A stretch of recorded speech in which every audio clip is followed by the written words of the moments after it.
কেমন আছে বন্ধুরা? ছোটদের পুরাণ কথা চ্যানেলে সকলকে স্বাগত। যে হয় স্ত্রী বশ তার হয় সর্বনাশ। বন্ধুরা, এই কথাটি কিন্তু আমার নয়, এই কথাটি বলেছেন বাল্মীকি রামায়ণের অনুবাদক কৃত্তিবাস ওঝা। তিনি অযোধ্যা কাণ্ডের একটি জায়গায় এই কথাটি কেন বলেছেন সেই কাহিনী আমি তোমাদের শোনাবো।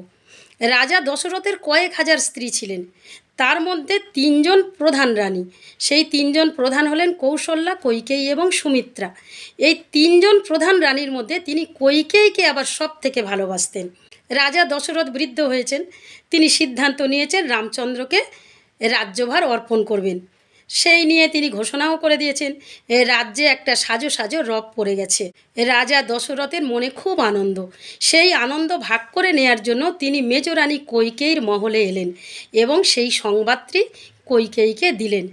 এদিকে কৈকেয়ী তো মন্থরার পরামর্শে ঠিক করেই রেখেছে যে তার ছেলে ভরতকে রাজা করতে হবে, আর রাজা দশরথের কাছে সে দুটি বরও পেত।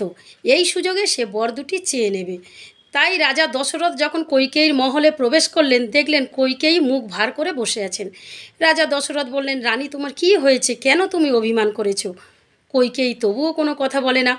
রাজা দশরথ অনেক অনুনয় বিনয় করে রানীর মান ভাঙানোর চেষ্টা করলেন, কিন্তু রানীর মান ভাঙল না।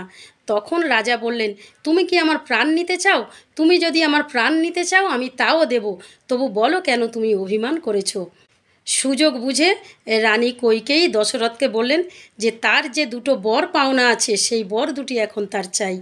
এক বরে রামচন্দ্রকে 14 বছরের জন্য বনবাসে যেতে হবে এবং আরেক বরে তার ছেলে ভরতকে রাজা করতে হবে। এ কথা শুনে রাজা দশরথ হাহাকার করে উঠলেন, বুক চাপড়ে কাঁদলেন, মাটিতে গড়াগড়ি যেতে লাগলেন।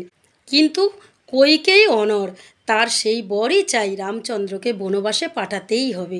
দশরথ মেজরানীকে ভালোবাসতেন বলেই, মেজরানীর কথা শুনতেন বলেই মেজরানী কিন্তু এই বরটি চাওয়ার সাহস পেয়েছিল এবং রামচন্দ্রকে বনে যেতে হয়েছিল।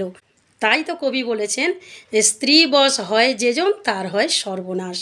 বন্ধুরা, আজকের এই পর্যন্ত। পরের দিন আসবো অন্য একটি কাহিনী নিয়ে। আর আজকের কাহিনী কেমন লাগলো তোমরা লাইক কমেন্টস করে জানিও, এবং যারা এখনও আমার চ্যানেলটিকে সাবস্ক্রাইব করোনি তারা আমার চ্যানেলটিকে সাবস্ক্রাইব করে দিও।